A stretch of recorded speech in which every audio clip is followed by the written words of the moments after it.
उनसे सीखना चाहिए। सबसे बड़ा अस्त्र जो है समाज को सुधारने का शिक्षा। और आप लोग शिक्षा के क्षेत्र में आ बैठे हैं, शिक्षा के बारे में कहा, शिक्षा शेरनी का वो दूध है जो जितना पीता है उतना दहाड़ता है। हो या ना हो, हाथ में किताब होनी चाहिए। पानी का बोतल हो या ना हो, हाथ में किताब होनी चाहिए। और किताब वो भी होनी चाहिए जो कि धूप की रोशनी को रोकने के लिए नहीं, किसके लिए? पढ़ने के लिए और उसे ज्ञान प्राप्त करने के लिए, जिससे कि जैसे सूर्य तपता है उसी प्रकार आप जीवन में तप सके, उसी प्रकार की ऊर्जा आप में विकसित हो। तो ये अंतिम ये जो वाक्य मैं बोल रहा हूँ शिक्षा के क्षेत्र में, और शिक्षा के माध्यम से उन्होंने देश में अपनी शिक्षा को उन्होंने फॉरेन में गए, यहाँ गए, वहाँ पर पूरा शिक्षा ही था जिसके बल पर उन्होंने समाज को बदल दिया। तो मैं इस कार्यक्रम में विशेष तरह धन्यवाद देना चाहिए। भविष्य में भी ये प्रार्थना करेंगे इस विद्यालय के साथ रखें, और इसके लिए बार बार डायरेक्टर साहब को, यहाँ के मेंबर के अवसर पर आयोजित इस संगोष्ठी एवं चित्रकला एवं निबंध प्रतियोगिता में यहाँ उपस्थित माननीय छत्तीसगढ़ कॉलेज के प्राचार्य, इसके निदेशक श्री आर.पी. मिश्रा जी, संस्थान के माननीय सदस्य श्री करुणेश जी, डॉक्टर धीरेन्द्र जी, श्री अवधेश जी, और मिश्रा जी द्वारा पूरा विवरण दे दिया गया है, कोई मंच पढ़ा नहीं गया हम लोगों ने। लेकिन जैसा कि आपने बताया कि बाबा साहब किस परिस्थिति में उनके पास कुछ नहीं था, किस अभाव में सिर्फ शिक्षा के द्वारा ही अपने ही समाज में, संपूर्ण समाज या राष्ट्र के निर्माण में उनका महत्वपूर्ण योगदान रहा। जिस तरह से आपने बताया कि मध्य प्रदेश में महू में उनका जन्म हुआ, मुंबई के प्रिंसटन कॉलेज में उन्होंने प्रारंभिक शिक्षा पूर्ण करने के पश्चात कोलंबिया विश्वविद्यालय न्यूयॉर्क में उन्होंने BA और MA की शिक्षा प्राप्त की। वहीं पर अमेरिका में ही उनको स्वतंत्रता, समानता एवं बंधुत्व के विचारकों या समाज शास्त्रियों, अर्थशास्त्रियों से उनका परिचय हुआ और वहीं से उनके विचारों में परिवर्तन आया। वहाँ से शिक्षा के उपरांत, जैसा कि आपने बताया, लंदन स्कूल ऑफ इकोनॉमिक्स में आपने इकोनॉमिक्स की शिक्षा ग्रहण की और ब्रिटिश कॉलेज से आपने की शिक्षा ग्रहण की। 1920 असहयोग आंदोलन के उपरांत जब भारत आए, कोई तो देश आज़ाद नहीं था, तमाम तरह की सामाजिक कुरीतियाँ व्याप्त थी। उन कुरीतियों से लड़ते हुए उन्होंने महान सत्याग्रह, चाहे 1927 रहा हो, 1930 कलाराम मंदिर रहा हो, उसको उन्होंने समाज को बचाने के लिए, सबके लिए एक आंदोलन किया और सबकी बात रखने के लिए उनका एक मुख्य उद्देश्य था कि शिक्षा के द्वारा ही अपने समाज का, राष्ट्र के हित की बात कर सकते। 1932 का पूना पैक्ट निश्चित रूप से उन दलितों के लिए उन्होंने सामान्य क्षेत्रों में निर्वाचन के लिए निर्वाचित हो सके एक आरक्षण की व्यवस्था की। तो उसका कारण ये था कि इनकी बात आम जन तक पहुँच सके। देश की आज़ादी के बाद, जैसा कि सर ने बताया, कि प्रथम एक मंत्री रहे और देश को एक नई दिशा देने में सिर्फ अपने समाज के लिए नहीं, भारत के भी निर्माण के लिए उनका महत्वपूर्ण योगदान रहा है। जैसा कि आपने बताया कि बौद्ध धर्म का प्रभाव 1956 ही नहीं, पहले से ही रहा है, क्योंकि जिस तरह से 6वीं शताब्दी ईसा पूर्व तथागत गौतम बुद्ध ने इस समाज को एक नया पथ दिया था, नया उसी पथ पे आप 1920 से ही शुरू हुए हैं कि किस तरह से हम समाज को बचाएं, देश को बचाएं। उसी दिशा में उनके दया, करुणा, मैत्री, उनके पंचशील सिद्धांतों का पालन करते हुए उन्होंने देश के निर्माण में महत्वपूर्ण भूमिका निभाई। 1956 में आपने बहुत धन ग्रहण किया और इस विषय में ज़्यादातर बातें हो चुकी हैं। और ऐसे महापुरुषों की जयंती मनाने का मुख्य उद्देश्य है कि हम ये ना सोचे बच्चे कि हमारे पास कुछ नहीं, आपके पास बहुत कुछ है। शिक्षा के द्वारा आप सिर्फ अपना ही नहीं, संपूर्ण राष्ट्र का निर्माण कर सकते हैं। पुनः इस आयोजन के लिए कॉलेज के आदरणीय निदेशक साहब और प्राचार्य को हम धन्यवाद देते हुए अपनी वाणी विराम देता हूँ। जय हिंद, जय भारत। परवेज जी, मेंबर ऑफ द जैसा कि बताया गया 7 मेंबरों में दारू के 7 मेंबर थे, उसमें केवल बाबा साहब के संबोधन कराया, केवल DN राव 2 लोगों ने काम किया, बाकी 5 में कोई आया नहीं, किसी ने इस्तीफा दिया और इन लोगों के कारण आज संविधान हम लोग को प्राप्त है। बाबा साहब ने अपने जीवन काल में प्रतिक्रियावादी कभी नहीं है, ये बहुत बड़ी बात है।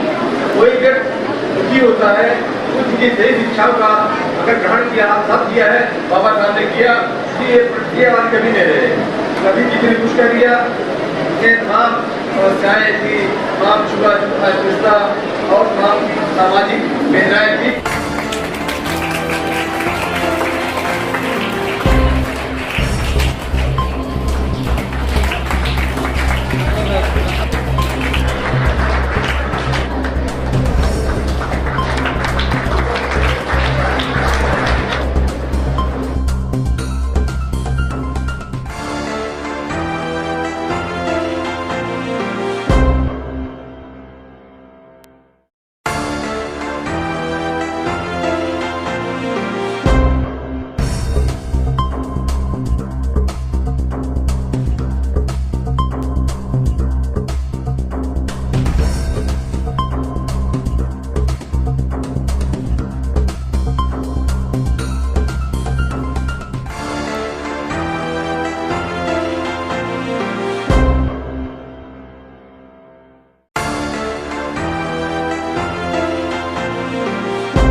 नमस्कार, मैं अर्चना और आप देख रहे हैं हंगामा टाइम्स। हंगामा टाइम्स जिस तरह से आपको दिखाता है कि उत्तर प्रदेश की राजधानी लखनऊ में क्या खास हो रहा है, तो वही है आज 14 अप्रैल है। 14 अप्रैल को एक महान दिन होता है। 14 अप्रैल को लेकर के डॉक्टर भीमराव अंबेडकर की जयंती पूरा विश्व मनाता है, क्योंकि वो एक ऐसे इंसान थे जिन्होंने बताया कि शिक्षा क्या है। शिक्षा मनुष्य के जीवन में पानी का काम करता है। जैसे पेड़ को पानी की बहुत आवश्यकता होती है और बिना पानी के पेड़ सूख जाता है और वो ख़त्म हो जाता है, वैसे शिक्षा को लेकर के कि मनुष्य किस तरह से अपना अस्तित्व बना सकता है। तो आज हम लोग आपको लेकर के आए इंदिरा नगर तकरोही में, जहाँ पे आप देख रहे हैं अंतर्राष्ट्रीय बौद्ध सोच संस्थान एवं SBM इंटर कॉलेज के संयुक्त तत्वाधान में भारत रत्न बाबा साहब भीमराव अंबेडकर की जयंती मनाई जा रही है। तो हमारे साथ में स्कूल के director sir RC Mishra ji हैं, तो उनसे हम बात करेंगे कि कार्यक्रम के बारे में वो क्या कहेंगे और उनका स्कूल जिस तरह से शिक्षा के साथ साथ में संस्कार भी लेके चलता है। तो सर क्या कहना चाहेंगे आज बाबा जी की जयंती के उपलक्ष्य में? आज राष्ट्रीय बौद्ध संस्थान द्वारा उनके डायरेक्टर और हमारे मेंबर श्री अरुण कुमार जी द्वारा आज ये कार्यक्रम इस विद्यालय में मनाया गया और पिछले साल भी इस प्रकार का आयोजन किया गया था। इस प्रकार बड़ा भव्य आयोजन रहा है। इस अवसर पर सभी बच्चों ने चित्रकला में भाग लिया और उसके बाद चित्रकला के बाद निबंध प्रतियोगिता भी समता और न्याय के बारे में अंबेडकर का जो योगदान था इस बारे में विस्तार से चर्चा भी हुई और सभी लोगों ने इस पर अपने विचार व्यक्त किए। और अंबेडकर जी का शिक्षा के मामले में महान योगदान था। वो नॉलेज टैंक थे, पूरी दुनिया में नॉलेज पावर उनको कहा जाता है। और अंबेडकर ने दुनिया के तमाम संविधानों का अध्ययन करके संविधान सभा में जो प्रारूप समिति के चेयरमैन के रूप में जो योगदान किया वो हमेशा अविस्मरणीय रहेगा। उन्होंने संविधान के धारा 14 से लेकर 18 तक सबसे पहला जो योगदान विषय किया, समानता का अधिकार सभी लोगों को दिया। जो विश्व के में एक समस्या से अमेरिका से लेकर भारत के सभी जगह पे कहीं काले गोरों का, कहीं अनटचबिलिटी का संबंध था। भारत में अनटचबिलिटी को समाप्त करने के लिए 19 का जो प्रावधान किया और उसके बाद उसको दंडनीय अपराध बनाया, इसलिए अम्बेडकर हमेशा याद किए जाएंगे। सामाजिक उत्थान और सबको बराबरी लाने का जो भारत में हजारों साल से जो जातियां या जो समाज जो बहुत थका था और बहुत दबा था, उसके लिए जो महान योगदान किया, हमेशा दुनिया में स्मरणीय रहेंगे। और उनको हम राष्ट्र तक केवल हम सीमित नहीं कर सकते, उनको विश्व नेता के रूप में हम परिभाषित करेंगे।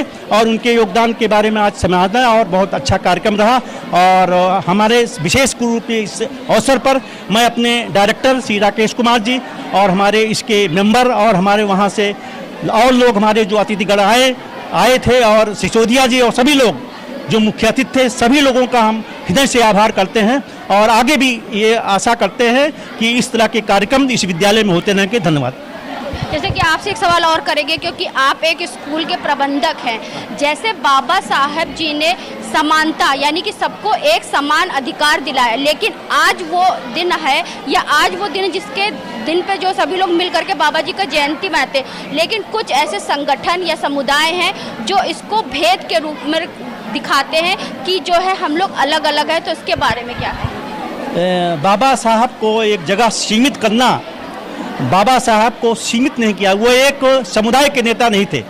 भारत में जो संविधान का निर्माण हुआ, उन्होंने महिलाओं के लिए, श्रमिकों के लिए, समाज के प्रत्येक वर्ग के लिए महान योगदान। सबके संविधान जो संतुलित आप देख रहे हैं, कोई भी ऐसा वर्ग नहीं है जिसके लिए अम्बेडकर जी ने अपना महान योगदान न किया हो। और वह विश्व के समाज के सभी समाज के नेता थे। और कुछ लोगों द्वारा जो परिभाषित किया जाता है कि वो केवल अछूतों के नेता थे, वो बिल्कुल गलत बात है। संविधान के से लेकर और उनका शुरू से लेकर जब उनके जीवन से लेकर मरण तक उनका जो भी कार्यकाल आप देख रहे हैं, केवल सामाजिक उत्थान और उस समाज के प्रत्येक वर्ग के उत्थान में, उसमें अछूतों में भी, बैकवर्ड में भी, सवर्णों में भी, सब जगह जो लोग दबे कुचले थे, जो समाज के अंतिम पायदान पे थे, उनके लिए काम किया है। और सभी उसके अलावा भी महिलाएं हैं, श्रमिक हैं और भी जितने वर्ग हैं, सबके लिए काम किया। और श्रमिकों के लिए जो आप देख रहे हैं, उनके काम के घंटे और उनके वर्किंग कंडीशन और महिलाओं को समान अधिकार, वोट का अधिकार, सारी चीज़ें। इसलिए आप ये नहीं कह सकते हो किसी वर्ग के नेता थे, वो पूरे समाज के नेता थे और सभी को समाहित करके संविधान को एक नया विकल्प दिया। और समाज और संविधान ऐसा सुंदर और आकर्षक बनाया कि पूरी दुनिया में उसकी चर्चा होती है और उससे समाज का एक नया समाज का निर्माण हो रहा है, जिसमें हमारे प्रधानमंत्री और हमारी राष्ट्रपति, उनका अप्रतिम योगदान हो रहा है इस देश को आगे बढ़ाने में। और 5वीं अर्थव्यवस्था इस समय है और इसको 3री अर्थव्यवस्था बनाने में, सामाजिक उत्थान में बड़ा भारी योगदान किया जा रहा है। क्योंकि बाबा साहब जी ने सभी को समानता का अधिकार दिया था, तो वही ये देश है जहाँ पे लोग जो है अनेकता में एकता का प्रतीक है। तो हमारे साथ अंतर्राष्ट्रीय बौद्ध शोध संस्थान के माननीय सदस्य हैं तरुण जी, तो उनसे हम बात करेंगे कि बाबा साहब जी की जयंती के उपलक्ष्य में वो क्या कहेंगे। सर, आपका बहुत बहुत स्वागत। बाबा साहब को हम लोग उनके जन्म 135वीं जयंती पर हम लोग आप लोग बधाई देते हैं। और आज देश आज जो अखंड हुआ है, उसमें सरदार पटेल का ही नहीं, बाबा साहब का बड़ा महती योगदान रहा। आज पाकिस्तान 1947 बना, लेकिन उसका विखंडन हो गया और विखंडन होने जा रहा है, लेकिन बाबा साहब संविधान की देन है। आज भारत अक्षुण है और धीरे धीरे मजबूत होता जा रहा है। जैसे बाबा साहब दूरदृष्टा थे, उन्होंने देखा था 370 का उन्होंने विरोध किया था। आज 75 साल बाद 370 करोड़ हटा भारत से, ये बहुत बड़ी देन है। इसका मतलब बाबा साहब की विजनरी थे, एक दूरदृष्टा थे, एक दार्शनिक चिंतक। हर प्रकार से वो समाज को एकीकरण करने के लिए हर प्रकार से प्रयास करते थे। जो उन्होंने सोचा था आज वही हो रहा है। उनके ही लक्ष्य पर हमारी आज मोदी की सरकार चल रही है और बाबा साहब के सिद्धांतों को चलते हुए हम लोग देश को सर्व सक्षम, सर्व कल्याणकारी, लोक कल्याणकारी बना पाएंगे। एसबीएम पब्लिक स्कूल के प्रिंसिपल सर हमारे साथ में हैं, तो सर क्या कहना चाहेंगे जिस तरह से अंतर्राष्ट्रीय बौद्ध शोध संस्थान और एसबीएम इंटर कॉलेज के द्वारा संयुक्त तत्वाधान में आज बाबा साहब जी की जयंती बड़े भव्य तरीके से मनाई गई, साथ में आपका आर्ट कंपटीशन भी था और ऐसे कंपटीशन भी था। Ma'am, firstly I would like to thank हमारे जो निदेशक सर हैं मिश्रा सर और बौद्ध संस्थान के निदेशक, उन्होंने इतना भव्य कार्यक्रम हमारे विद्यालय में कराया और आपने देखा कि बढ़ चढ़कर बच्चों ने इसमें भाग लिया। और मैं फिर से शुक्रिया करना चाहता हूँ डायरेक्टर सर का। हर साल हमारे यहाँ ऐसा प्रतियोगिता कराते हैं। हमारे बच्चे बहुत ही ज़्यादा टैलेंटेड हैं। एक एक बच्चे पे नज़र डायरेक्टर सर खुद रखते हैं और रोज़ हमारे विद्यालय आते हैं। और आप तो दूसरी बार आई, आप तो देखा ही होगा कि रूरल एरिया में होते हुए भी बच्चों के हर तरह से सर्वगुण विकास किया जा रहा है। और हमने ये संकल्प लिया है कि बच्चों को हम लोग अंतर्राष्ट्रीय स्तर तक ले जाएंगे। और इसमें ये कार्यक्रम, और आज हमारे डायरेक्टर सर ने डॉक्टर भीमराव अंबेडकर के बारे में बहुत विस्तृत में बताया, कुछ ऐसे बातें बताई जो सब लोगों को पता भी नहीं होता है। तो इससे बच्चों की समझ बहुत बढ़ती है और ऐसे कार्यक्रम ऐसे आयोजित होने चाहिए। कंपटीशन जो हुआ था वो कौन सी क्लास से कहाँ तक? हाँ मैम, कक्षा 5 से लेके कक्षा 10 के छात्रों ने इसमें भाग लिया और आपने देखा कि फर्स्ट, सेकंड, थर्ड प्राइज दोनों में और 5 सांत्वना पुरस्कार भी बच्चों को दिए गए। तो सिसोदिया जी हमारे साथ में हैं, तो सिसोदिया जी से हम कहेंगे इधर आ जाइए। तो सिसोदिया जी क्या कहना चाहेंगे आज जिस तरह से अंतर्राष्ट्रीय बौद्ध संस्थान और एसबीएम स्कूल के द्वारा जो है आपका बाबा जी की जयंती मनाई? पहली चीज़ तो हम लाए हैं तूफान से किश्ती निकाल के, इस देश को रखना बच्चों संभाल के। तो ये आज जितनी भी न्याय, समता और सामाजिक सुधार में डॉक्टर भीमराव अंबेडकर की जयंती के रूप में जो मनाया जा रहा है यहाँ पर, ये बच्चों के लिए खासकर मनाया जा रहा है इस स्कूल में। और इन बच्चों के लिए बहुत ही प्रेरणा की बात है। अगर बच्चे ही अभी से ये बातें समझ जाएंगे कि हमारा न्याय, समता और सामाजिक सुधार के ओर हम कैसे बढ़ें, ये सारी चीज़ें डॉक्टर भीमराव अंबेडकर ने अपने संविधान में देकर, लागू कराकर हर व्यक्ति को समाज में बराबर देने का हक जो प्रदान किया है।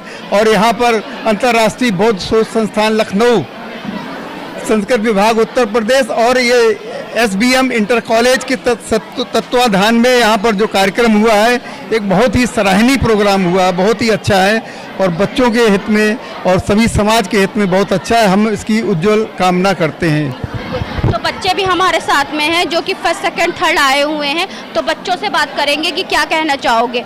तो बेटा ये बताओ, आपको कौन सा पुरस्कार मिला, क्या आई हो आप?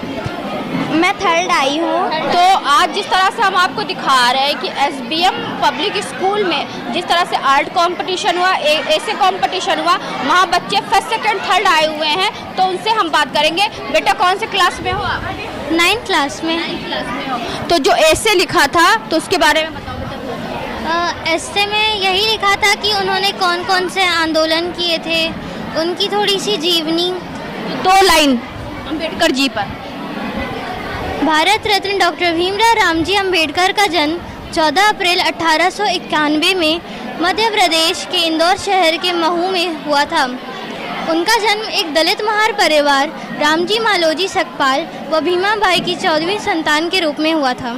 तो उनसे क्या सीख मिली आपको? अंबेडकर जी, जिन्हें बाबा साहेब भी कहते हैं, वो दुनिया के सबसे बेस्ट स्कॉलर रहे हैं। उनसे हमें यही सीख मिलती है कि देश में न्याय ये सब भी रहना चाहिए, समानता होनी चाहिए और फिर पढ़ाई में भी हम लोग को ज़्यादा से ज़्यादा वो करना चाहिए, क्योंकि शिक्षा पे सबका अधिकार है। तो उन्होंने सिखाया कि शिक्षा अगर आप प्राप्त कर सकते हो तो आप भी प्राप्त कर सकते हो, तो आप भी प्राप्त कर सकते हो। शिक्षा से हम कुछ भी बन सकते हैं। सबसे बड़ा अधिकार उन्होंने हमको समानता का और शिक्षा का अधिकार दिलाया। बेटा आपका कौन से कॉम्पिटिशन में प्रथम आए? चित्रकला प्रतियोगिता में। तो क्या कहना चाहोगे? जी, आज हम जो भेदभाव हुआ था, उन्होंने संविधान लिखा और किसी को भी जाति के आधार पर उन्होंने नहीं बांटा। अब सब एक हैं और अब सब एक ही रहेंगे। तो और भी कुछ बच्चे, उनसे बात करेंगे। बेटा आपको कौन सा प्राइज मिला? फर्स्ट मिला, सेकंड मिला, थर्ड? किस चीज़ में? निबंध में मिला है? यस। क्या कहना चाहोगे आज? मैम मुझे मतलब निबंध लिखा था मैंने doctor Bhimrao Ambedkar. 2 line. Doctor Bhimrao ji का जन्म हुआ था 14 अप्रैल 1891 को मध्य प्रदेश में हुआ था। उनकी माता का नाम भीमाबाई तथा उनके पिता का नाम रामजी मालोजी सकपाल था। उनके पिता मतलब ब्रिटिश सेना में सूबेदार थे। उन्होंने अपने जीवन में बहुत कठिन परिश्रम किया, बहुत उन्होंने झेला है। मतलब उन्हें दलित परिवार में एक हुआ था उनका जन्म। यानी कि उनसे आपने ये सीखा कि किस तरह से वो संघर्ष करके आगे बढ़े और शिक्षा को उन्होंने अपना हथियार बनाया, क्योंकि शिक्षा प्राप्त करके ही उन्होंने इतना बड़ा संविधान की रचना करी, जिसके बदौलत आज हम लोग एकता का और जो है समानता का अधिकार हम लोग ने पाया। बेटा आप कौन सी कंपटीशन में आए हो, क्या आए हो आप? सेकंड आर्ट पे। तो बाबा जी का आपने चित्र बनाया? Yes ma'am. तो क्या कहना चाहोगे, कैसा लगा? मैम अच्छा लगा। बहुत अच्छा लगा। और भी कुछ बच्चे हैं तो उनसे बात करेंगे। बेटा क्या कहना चाहोगे और कौन से कंपटीशन में भाग लिया था आपने? चित्रकला। तो क्या आई थी आप? थर्ड आए थे। तो कैसा लगा आज का कंपटीशन? बहुत अच्छा। तो क्या आप कौन से कंपटीशन में आए हो? चित्रकला में। तो क्या आपको क्या सीखने को मिला है? सीखने को ये मिला कि हमें पढ़ाई करनी चाहिए हमेशा। आप कौन से कंपटीशन में बेटा जी सेकंड आए हो, थर्ड आए हो, क्या आए हो? मुझे सांत्वना पुरस्कार मिला है। सांत्वना पुरस्कार मिला। तो निबंध में आपको सांत्वना पुरस्कार मिला, तो क्या कहना चाहोगे? अच्छा लगा। तो जिस तरह से हम आपको दिखा रहे हैं कि जो है आपका SBM पब्लिक स्कूल में बाबा साहब की जयंती मनाई गई, जहां पे सैकड़ों की तादाद में सभी लोग मौजूद रहे, जिनसे हमने बात करा बाबा साहब भीमराव अंबेडकर के बारे में बात करा, जिन्होंने सभी ने बताया कि बाबा साहब एक वो सूत्रधार है जिन्होंने सभी को एकता और समानता के सूत्र बांधा हुआ। जहाँ पे आप स्क्रीन पे देख रहे हैं अंतर्राष्ट्रीय बौद्ध शोध संस्थान और SBM इंटर कॉलेज के द्वारा बाबा साहब भारत रत्न बाबा साहब भीमराव अंबेडकर की जयंती मनाई गई, भव्य तरीके से जयंती मनाई गई, जहां पे आर्ट कंपटीशन भी हुआ और आपका ऐसे कंपटीशन भी हुआ। तो ऐसे ही हम आपको दिखाते रहेंगे कि उत्तर प्रदेश की राजधानी लखनऊ में क्या खास हो रहा है।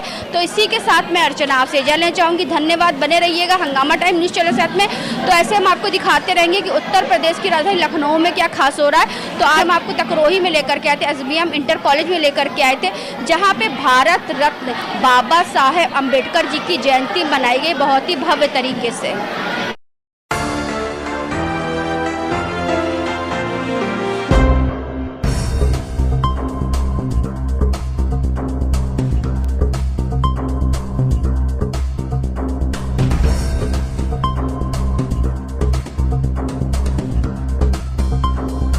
हंगामा टाइम्स की तमाम खबरों को देखने के लिए हंगामा टाइम्स को सब्सक्राइब कर लीजिए और बेल आइकन दबा लीजिए। अगर आपको ये वीडियो अच्छा लगा हो तो लाइक बटन प्रेस कर अपनी प्रतिक्रिया हमारे कमेंट बॉक्स में देना मत भूलें।